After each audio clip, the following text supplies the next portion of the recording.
Hello students, so today we are going to start chapter 10 living creatures exploring their characteristics.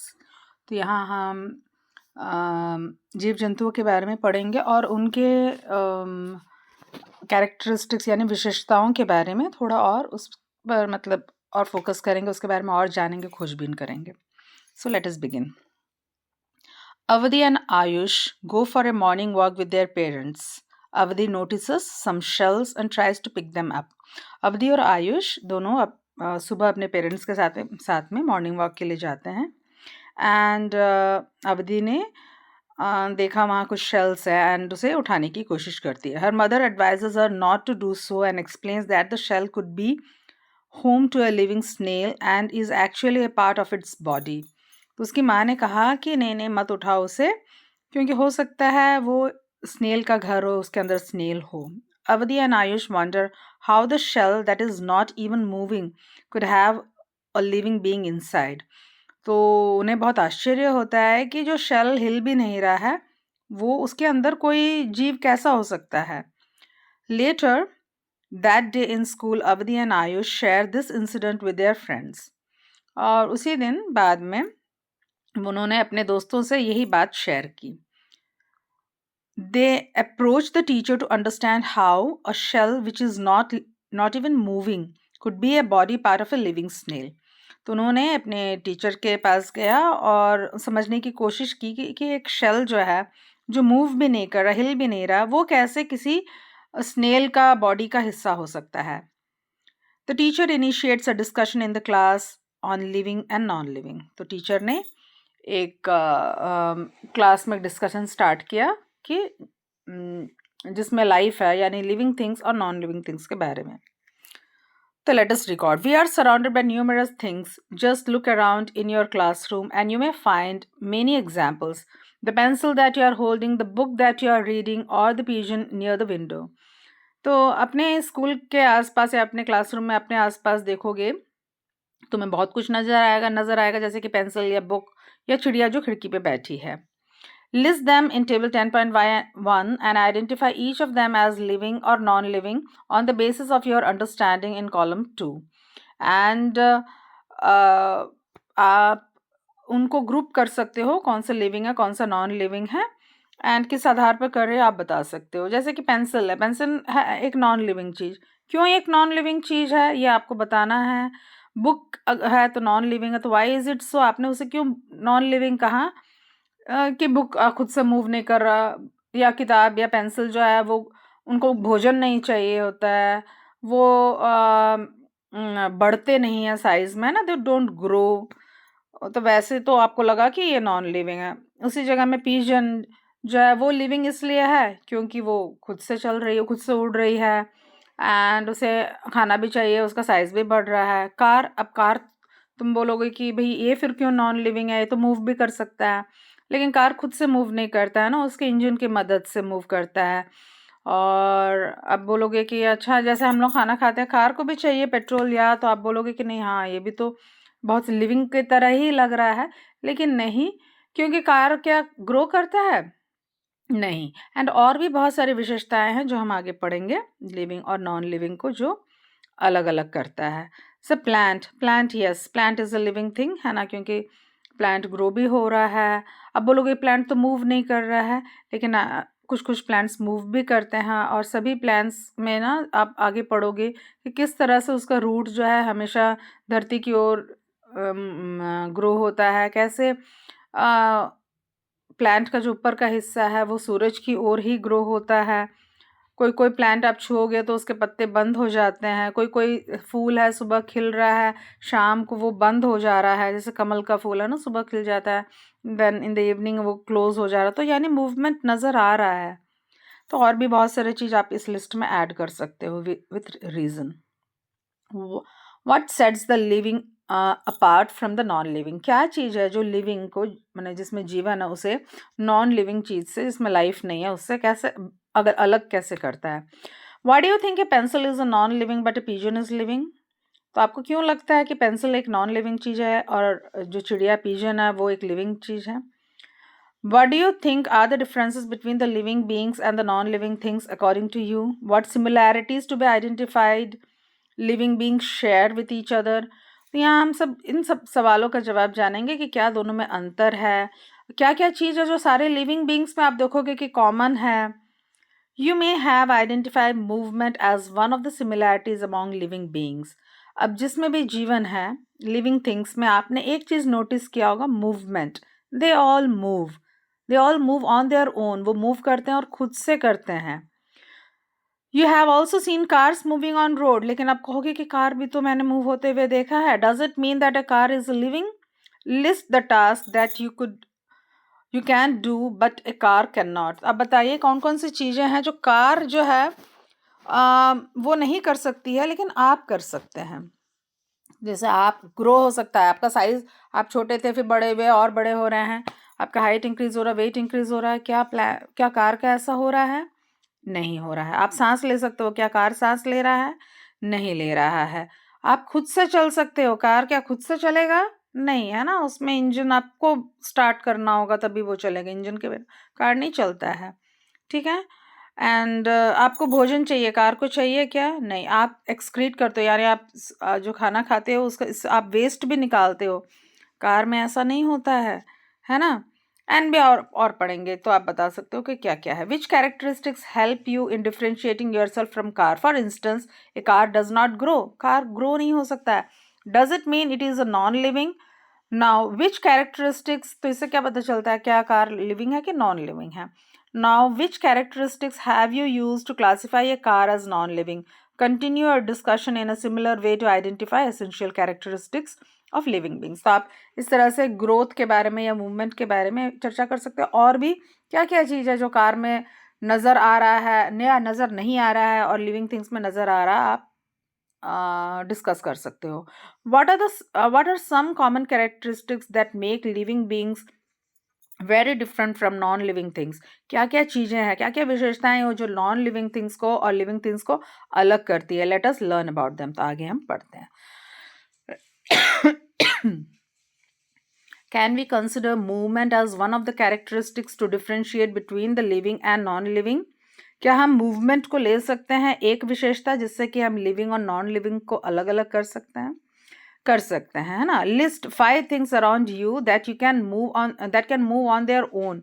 Do you think that all the 5 things that you listed can be considered living just because they can move on their own? However, unlike animals, plants do not move on from one place to another. Do you consider them as living? तो बोले अपने आसपास के 5 चीज़ों को बताइए जो कि मूव कर रहा है, खुद से मूव कर रहा है. एंड अब जैसे कि आपने देखा होगा बकरी मूव कर रही है, आपने देखा होगा गाय मूव कर रही है, आपने देखा होगा पक्षियों को मूव करते हुए, आपने इंसान को मूव करते हुए देखा होगा, आपने गाड़ियों को भी मूव करते हुए देखा होगा, लेकिन गाड़ी खुद से मूव नहीं करती है ना. तो क्या प्लांट्स मूव कर सकते हैं? तो आपको तो नजर नहीं आएगा ना प्लांट का मूवमेंट. तो फिर कैसे हो गया plant living? Even though plants do not move from one place to another, they do show certain type of movement. Plant भले एक जगह से दूसरे जगह नहीं जा पाता है लेकिन वो भी मूवमेंट है ना, हिलता डुलता है. Opening of flower is one of the examples of the movement in plants. जैसे कि फूलों का खिलना, है ना. खिला कैसे? वो हिला तभी तो खिला. Another example of movement of plant is seen in insectivorous plant, है ना, जो इंसेक्ट्स को खाने वाले प्लांट्स है. जैसे आपने पिक्चर प्लांट के बारे में पढ़ा होगा या आपने टीवी में देखा होगा. वेनस फ्लाई ट्रैप जो है वो जो है वो भी एक इंसेक्टिवोरस प्लांट है. और जो यहाँ पिक्चर में दिया हुआ है ना ड्रॉसेरा भी एक इंसेक्टिवोरस प्लांट है. ड्रॉसेरा को नॉर्मली सन ड्यू नाम से भी जाना जाता है, तो commonly it's known by that name.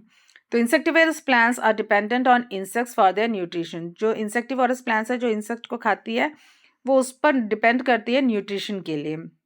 Drosera is one of the examples of an insectivorous plant. तो ड्रॉसेरा उसी का एक एग्जाम्पल है. Drosera is featured with saucer shaped leaves having many hair like projections of unequal length with sticky ends. तो Drosera ना एक cup की shape में है, सॉसर की शेप में है उसके पत्ते जो हैं, और उसमें हेयर्स बने हुए हैं और उसमें कुछ मैंने ऐसे उभरा हुआ है कुछ जो हेयर की तरह दिखता है, एंड सब बराबर लंबाई की नहीं है, कोई छोटा कोई बड़ा है, और उसका जो एंड है द हेयर्स मूव इनवर्ड, और जो है ना वो अंदर की ओर हेयर जो है ना बेंड हो जाती है, और उसमें उसके जो एंड्स है वो स्टिकी है, चिपचिपा है, उसी में इंसेक्ट जो है चिपक जाता है। Try to observe the mechanism of movement in other insectivorous plants. अब दूसरे, अच्छा, वेनेवर एन इंसेक्ट, अच्छा मैंने ये पार्ट छोड़ दिया। Whenever an insect enters the saucer, has move inward and trap the insect with the sticky and. जब भी कोई इंसेक्ट उसके वहाँ में लैंड करता है तो उसके हेयर्स जो अंदर की ओर मुड़ जाते हैं, और वो इंसेक्ट जो है ना उसके चिपचिपे एंड में फंस के रह जाता है। Try to observe the mechanism of movement in other insectivorous plant. कह रहे हैं कि आप दूसरे इंसेक्टिवोरस प्लांट में कैसे मूवमेंट होता है ये भी आप देखिए। जैसे है ना पिक्चर प्लांट के बारे में आपने छोटे क्लासेस में पढ़ा था कि उसके अंदर जैसे इंसेक्ट लैंड करेगा तो उसका जो ऊपर का जो ढक्कन है, लिड है, वो क्लोज हो जाता है और इंसेक्ट अंदर में ट्रैप होकर रह जाता है। उसके अंदर भी स्टिकी ज्यूसेस वगैरह थे, हेयर लाइक स्ट्रक्चर्स उसमें भी थे। क्लाइंबर्स ऑल्सो वाइंड themselves, इसको विंड मत प्रोनाउंस करके, इट्स वाइंड है ना। Climbers also wind themselves around any object placed close to them। तो जो क्लाइंबर्स होते हैं, जैसा मनी प्लांट है, वो भी उसके सामने अगर कोई पेड़ है या कोई छड़ी आपने मॉस्टिक वगैरह आपने लगाया है तो उसके चारों तरफ घूम घूम के वो चढ़ जाता है ना, इस जो घूम घूम के चढ़ने को वाइंडिंग बोलते हैं। तो वाइंड हो जाता है अपने पास में कोई भी ऑब्जेक्ट है उसके चारों तरफ। That means even though plants do not move from one place to another, they show move some movement. तो इस तरह से हमने देखा कि प्लांट भले ही एक जगह से दूसरी जगह नहीं जाता है, लेकिन वो भी किसी ना किसी तरह का मूवमेंट जरूर दिखाता है। Compare your self with the picture of your childhood. तुम खुद को देखो और खुद के अपने चाइल्डहुड के बचपन के पिक्चर्स को देखो। Can you wear the dress that you use to wear 4 years ago। क्या तुम वो कपड़े अभी पहन सकते हो जो तुम 4 साल पहले पहनते थे? No, because you have become larger in size, क्योंकि आपका साइज जो है वो बढ़ गया है। This is due to the growth in your body. ये क्यों हुआ? क्योंकि आपका साइज, आपका बॉडी जो है वो ग्रो किया। Plants and other living things also grow. तो इसी तरह से प्लांट और दूसरे लिविंग थिंग्स भी ग्रो करते हैं। Can we consider growth as a characteristics of living beings. क्या ग्रोथ को बोल सकते हैं एक विशेषता लिविंग थिंग का? बिल्कुल बोल सकते हैं। आपने अगर कार खड़ा किया, आपने, आपके पास कार है, थोड़ी ना वो बड़ा होकर के बाद में एरोप्लेन बन जाएगा, नहीं बनेगा ना, वो वैसे का वैसे रहेगा। थोड़ी ना कि साइकिल आप लाए थे ट्राईसाइकिल, वो बाद में बाईसाइकिल बन गया, फिर बाइक बन जाएगा बड़े होकर, नहीं, नहीं होता है ना। So they don't grow, non living things do not grow. ये नहीं है ना छोटा सा टेबल लाए थे, टूल लाए थे, वो बढ़ के टेबल बन गया, या टेबल लाए थे वो बहुत बड़ा हो गया, ऐसा नहीं होता है। लिविंग बींग्स नीड न्यूट्रिशन या food for their growth and development. अब ग्रो होने के लिए हमें क्या चाहिए? फूड चाहिए, न्यूट्रिशन चाहिए। List 5 living beings that require food to grow. 5 कोई भी लिविंग ऑर्गेनिज्म बताइए जिन्हें खाना चाहिए ग्रो होने के लिए। तो आपके आसपास जो भी है सब है ना, का है, dog, cow, cat, elephant, donkey, सारे है ना। Now think of the process without which we cannot live. Count the number of breaths you take per minute after a normal walk, after a run, and after a few dance step. और एक चीज है, आप notice करिए सांस लेना। तो बोल रहे हैं आप देखिए आप कितने बार आप सांस लेते हो, काउंट करिए। जब आप नॉर्मली वॉक करते हो, जब दौड़ते हो, तब कितने बार आप सांस ले रहे हो 1 मिनट में, एंड जब आप डांस के फ्यू स्टेप्स करते हो तब आप कितने बार सांस ले रहे हो 1 मिनट में। आप रिकॉर्ड करिए, record the data and observe. Do you notice any difference in the number of breaths after each situation. तो क्या आपने देखा कि आप जब नॉर्मली चलोगे तो आपकी सांस की धड़कन जो है वो उसका रेट कम होगा, आप दौड़ोगे तो ज़्यादा होगा, आप डांस करोगे तो और ज़्यादा हो सकता हो। Do you notice the process of breathing in other animals like dogs, cats, cause and buffaloes.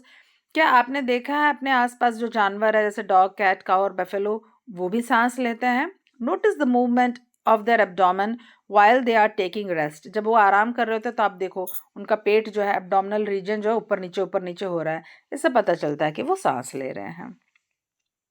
In the process of breathing, when we inhale, the air moves from outside to inside our body.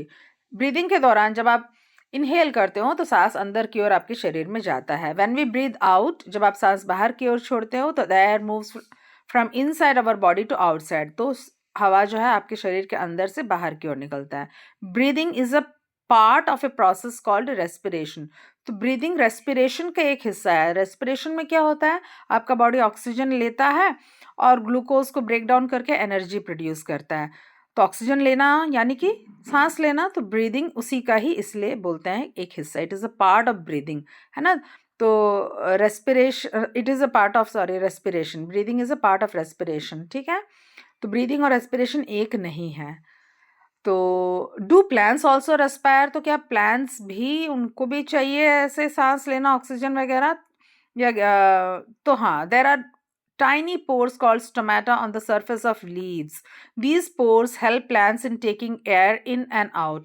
तो plants के surface में भी छोटे छोटे holes होते हैं, pores होते हैं, जिन्हें हम स्टोमेटा कहते हैं, और उसी के थ्रू उसमें भी एयर का आना जाना, इन एंड आउट होता है। Interact with senior class students in your school and request if they can demonstrate stomata using a microscope in your class. All living beings respire. तो कह रहे हैं कि आप अपने सीनियर स्टूडेंट से बोलिए, वो अगर माइक्रोस्कोप में आपको स्टोमेटा दिखा सकते हैं तो। और याद रखिए कि ऑल लिविंग बींग्स रेस्पायर, सभी रेस्पायर करते हैं, यानी ऑक्सीजन लेते हैं अंदर की ओर एंड एनर्जी प्रोड्यूस करते हैं। Have you noticed white patches forming on shirts around the armpits during summer? क्या आपने अब ध्यान दिया है आपके शर्ट के बाजू में धब्बा धब्बा सा नजर आता है गर्मियों के समय पसीने के साथ में? These patches are formed due to sweat. तो ये जो धब्बा बनता है आपके हाथों के नीचे शर्ट में, ये किस कारण होता है? पसीने के कारण, स्वेट के कारण। The sweat consists of water and salts removed by the body as waste product. तो ये जो है पसीना है, इसमें क्या होता है? इसमें होता है पानी और होता है नमक, जो आपका शरीर वेस्ट के रूप में आपके शरीर से बाहर फेंक रहा है। Removal of waste product from the body is called excretion. तो इस तरह से आपके शरीर से जो गंदगी है, जो बिना काम का चीज है, वेस्ट है, उसे बाहर की ओर डालना, फेंकना, इसे हम एक्सक्रीशन कहते हैं। Urine is also formed as a product of excretion in animals. तो जैसे स्वेट, पसीना भी एक्सक्रीशन का ही एक पार्ट है। यूरिन यानी पेशाब भी करना, वो भी एक्सक्रीशन का ही पार्ट है एनिमल्स में। Do you know the plants also excrete? क्या आपको मालूम है कि प्लांट्स भी अपने शरीर से वेस्ट को बाहर फेंकते हैं? You may notice plants excrete excess water and minerals in the form of small droplets on leaves. आप नोटिस करिएगा कि प्लांट्स में भी अगर जो एक्सेस पानी है, बहुत अधिक मात्रा में जब पानी हो जाता है या मिनरल्स हो जाते हैं, तो वो भी पानी के बूंदों के रूप में उनके पत्तों में आपको नजर आएंगे, एक्सक्रीशन उनका।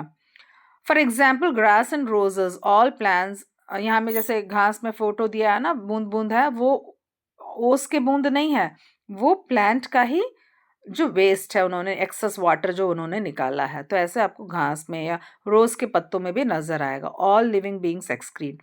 तो याद रखिएगा, सभी लिविंग बींग्स एक्सक्रीट करते हैं, यानी अपने शरीर से वेस्ट को बाहर की ओर फेंकते हैं। Let us look at another characteristic. चलिए एक और विशेषता के बारे में अब देखते हैं। What is your reaction if you unexpectedly step on a sharp object such as a thorn while walking without shoes, or you accidentally touch a hot cup of tea? क्या होगा अगर आप अनजाने में किसी धार वाले चीज में आपका हाथ पड़ जाए, जैसे कि एक कांटा है, या आप बिना शूज के चल रहे हो और अचानक आप हाँ नहीं, किसी कांटे में आपका पैर पड़ जाए अगर आप बिना शू के चल रहे हो, या आपके हाथ से आपने अचानक कोई गर्म चाय का कप या दूध का कप छुआ, तो क्या होगा? Stepping on a thorn and touching a hot object are stimuli. और इस जो आपने जो कांटों को छुआ या आपने जो गर्म चीज़ों को छुआ, इसको हम बोलते हैं स्टिमुलाई, है ना। मैंने आपने जो फील किया उसको स्टिमुलाई बोलते हैं। एनीथिंग और any event that prompts living beings to respond is called stimulus. और उसके प्रति आप जो रिएक्शन करोगे, मैंने कोई भी चीज जिसके प्रति आप रिएक्ट करते हो, जैसे कि कोई गर्म चीज हो सकता है, कोई नुकीला चीज हो सकता है, कोई बहुत ठंडा चीज हो सकता है, कोई चुभन हो सकता है, कोई चींटी हो सकता है, कुछ भी जिसके प्रति आपका बॉडी रिस्पॉन्ड करेगा, आप रिएक्ट करोगे, उसको हम बोलते हैं स्टिमुलस। लिस्ट 3 स्टिमुलाई, प्लूरल में उसको स्टिमुलाई बोलते हैं, और अगर सिंगुलर लेंगे तो स्टिमुलस बोलेंगे। And your body's instant response to them. तो बोल रहे हैं ऐसे आप कुछ और स्टिमुलस के बारे में बताइए या स्टिमुलाई के बारे में बताइए जिनके प्रति आपका बॉडी तुरंत इंस्टेंटली रिस्पॉन्ड करता है। जैसे कि अगर आप कोई, जैसे यहाँ में दिया हुआ, आपने गर्म कोई चीज़ को छू दिया, या कोई कांटेदार कोई चीज़ को छू लिया, या अचानक आपके सामने कोई सांप आ गया तो आप रिएक्ट करोगे, है ना। या कोई तेज फटाका, अगर आपके सामने कोई धमाका हुआ, फटाका फूटा, तो आप कैसे मैंने वो भी उसके प्रति भी आप फट से रिएक्ट करोगे, नहीं कि बाद में रिएक्ट करोगे, है ना। किसी चीज़ को आपने देख लिया और डर गए, तो ये सारा जो है ये अलग अलग स्टिमुलस है जिसके प्रति आपका बॉडी रिस्पॉन्ड करेगा। Do plants also respond to stimuli, तो क्या प्लांट भी रिस्पॉन्ड करता है, ऐसा कुछ उनके आसपास कुछ होता है? तो yes, plants also respond to stimuli. For example touch me not जो है, जिसको मिमोसा बोलते हैं या छुई मुई बोलते हैं, या क्या है, लज्जालू बोलते हैं। Plants fold their leaves when we touch them, इनके पत्ते जो है फोल्ड हो जाते हैं जब आप उसे छूते हो। Have you observe that certain plants fold their leaves after sunset, क्या आपने नोटिस किया है कि कुछ पत्ते जो है ना अपने आप फोल्ड हो जाते हैं शाम को, सूरज डूबने के बाद में। Specifically the leaves of certain plants facing each other tend to become together, ज़्यादातर जो पत्ते एक दूसरे को फेस करते हैं, ऐसे कोई प्लांट है जिसमें पत्ते बिल्कुल ऑपोजिट में एक दूसरे को फेस करते हैं, उस केस में आप देखिएगा पत्ता जो है वो बंद हो जाता है। This can be observed in the sleeping leaves of आंवला, इंडियन गूसबेरी ट्री। तो ऐसा आपको नजर आएगा आंवले के पत्तों में, है ना। आंवला का पत्ता भी ऐसे ही दिखता है जैसे टच मी नॉट का पत्ता वैसे ही नजर आता है। All living beings respond to stimuli, and याद रखिएगा सारे लिविंग बींग्स जो है जब भी कोई स्टिमुलाई आता है तो उसको रिस्पॉन्ड करते हैं, यानी दे रिस्पॉन्ड टू स्टिमुलाई। तो ये भी एक विशेषता है लिविंग चीज़ का। अगर आप कोई टेबल है उसके ऊपर आप गरम कप रख दो, उसको फ़र्क नहीं पड़ेगा, उसके ऊपर कांटा रख दो, उसको फ़र्क नहीं पड़ेगा, है ना। उसके सामने सांप चला जाए उससे फ़र्क नहीं पड़ेगा, तो वो रिस्पॉन्ड नहीं करता है। तो लिविंग थिंग्स केवल रिस्पॉन्ड करेंगे। वाई डू लीव्स ऑफ छुई एंड आंवला plants respond in this way, क्यों आंवला के पत्ते या छुमी के पत्ते ऐसे रिस्पॉन्ड करते हैं? Which stimulus could be responsible for their behaviour, क्या स्टिमुलस है जो उनके इस बिहेवियर मैंने किसके कारण वो ऐसा रिस्पॉन्ड करते हैं? तो टच को ही वो रिस्पॉन्ड करते हैं ना। Have you seen young ones of cats और डॉग्स और अदर एनिमल्स, क्या आप कैट, डॉग या दूसरे जानवरों के बच्चों को देखे हो? List young ones of 5 different animal, कह रहे हैं कि 5 अलग अलग जानवरों के बच्चों के नाम को आप लिस्ट करो। Have you seen young ones of any non living thing such as a pencil, a chair और एन इलेक्ट्रिक बल्ब, आपने बिल्ली, कुत्ता, इन सब के बच्चों को तो देखा है, क्या आपने कभी किसी पेंसिल के बच्चे को देखा है, क्या चेयर के बच्चे को देखा है, या इलेक्ट्रिक बल्ब के बच्चों को देखा है? तो आंसर होगा no. All living beings reproduce, यानी कि हर एक लिविंग बींग अपने ही जैसा और एक प्रोड्यूस कर सकता है। जैसे डॉग अपने ही जैसा एक पपी को प्रोड्यूस कर सकता है, कैट अपने ही जैसा एक छोटा सा किटन को प्रोड्यूस कर सकता है ना। काऊ अपने ही जैसा एक काफ को प्रोड्यूस कर सकता है। तो reproduction is the process of producing new ones of one's own kind, तो इसे हम रिप्रोडक्शन कहते हैं, यानी कि एक प्रोसेस जिसमें कोई भी लिविंग ऑर्गेनिज्म अपने ही जैसा एक और प्रोड्यूस कर पाए। वाई इज रिप्रोडक्शन नेसेसरी, तो भाई ये रिप्रोडक्शन क्यों नेसेसरी है? अगर रिप्रोडक्शन नहीं होगा तो लाइफ कैसे सस्टेन करेगा, लाइफ आगे की ओर कैसे बढ़ेगा, है ना। एंड दूसरा है कि अगर रिप्रोडक्शन नहीं होगा तो एक पर्टिकुलर स्पीशीज जो हो सकता है वो ख़त्म हो जाए। जैसे कि अगर लायन रिप्रोड्यूस करना छोड़ दे तो आप देखोगे कि कई कुछ साल बाद आपको लायन धरती पे नज़र ही नहीं आएगा, है ना। तो स्पीशीज़ को बचाए रखने के लिए, लाइफ को सस्टेन करने के लिए reproduction is very necessary. It is necessary for the continuity of life, है ना, लाइफ को कंटिन्यू करने के लिए यह ज़रूरी है।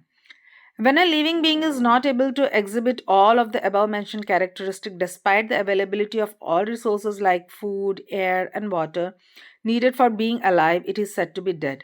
और अगर लिविंग बींग्स को ये सारा कुछ अवेलेबल है, फूड भी है, एयर भी है, वाटर भी है, जो जीने के लिए ज़रूरी है, उसके बावजूद भी अगर ये जो ऊपर बताया गया विशेषताएं वो अगर नहीं दिखा रहा है तो हम कहेंगे कि वो लिविंग बींग जो है अब वो डेड हो गया। तो लिविंग बींग से डाई करते हैं, कोई नॉन लिविंग चीज़ जो है वो मरता नहीं है। From the above discussion, we can understand that all living beings share some common characteristics.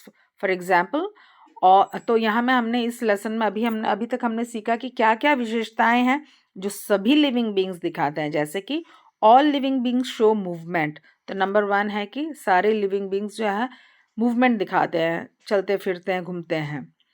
They need food. सारे लिविंग बींग्स को भोजन चाहिए. They grow. और सारे लिविंग बींग्स जो है उनका साइज इंक्रीज होता है. They also respire. 4th है कि वो रेस्पायर करते हैं, है ना, सांस लेते हैं, उससे एनर्जी प्रोड्यूस करते हैं. रिप्रोड्यूस, अपने जैसा और प्रोड्यूस करते हैं. एक्सक्रीट, यानी कि अपने शरीर से वेस्ट को निकालते हैं. And respond to stimuli. अगर कुछ जैसे कोई गर्म ठंडा कुछ हुआ या कांटा आ गया तो हम जो रिएक्ट करेंगे, लेकिन नॉन लिविंग थिंग्स जो किसी भी चीज़ में रिएक्ट नहीं करता है. That means they do not respond to stimuli. And last है कि इवेंचुअली वी डाई, यानी लिविंग थिंग्स डाई. तो ये यहाँ में शायद 7 या 8 characteristics. Let me count. First है मूवमेंट. सेकेंड है दे नीड फूड. थर्ड है दे ग्रो. फोर्थ है दे रेस्पायर. फिफ्थ है दे रिप्रोड्यूस. सिक्स्थ है excretion. Seventh respond to stimuli. And 8th है कि दे डाई. तो ये सारा 8 कैरेक्टरिस्टिक्स अपने देखा लिविंग थिंग्स के बारे में. Absence of any of these features indicates that they are non living things. और इसमें से कुछ भी अगर नज़र नहीं आए तो हम बोलेंगे कि वो लिविंग चीज़ नहीं है, नॉन लिविंग थिंग है. Now that you know how to identify a living being, fill up the remaining columns of 4 and 5 in table 10.1 and complete the activity. In which category would you place a seed, living or non-living? Why? तब बोल रहे हैं कि अगर एक बीज आपको दिया जाए तो आप क्या बोलोगे कि वो लिविंग है कि नॉन लिविंग है. तो let us explore how a seed germinates to observe some of these essential characteristics in plant. तो प्लांट का लाइफ साइकिल शुरू ही होता है ना, जिसमें अगर सीड वाला प्लांट है तो वो सीड से ही शुरू होता है उसका लाइफ. तो सीड जो है ऑब्वियसली लिविंग है, हालांकि हमें उसमें मूवमेंट नज़र नहीं आएगा, लेकिन थोड़े दिन आप ऑब्जर्व करोगे तो आप देखोगे कि हाँ कैसे वो जर्मिनेट होके उसके अंदर से न्यू प्लांट आता है. राइट. तो आज फर्स्ट पार्ट यहीं तक रहने देते हैं एंड सेकेंड पार्ट में आगे हम लोग पढ़ेंगे. That's it. Thank you. Have a good day and please don't forget to like and subscribe the channel.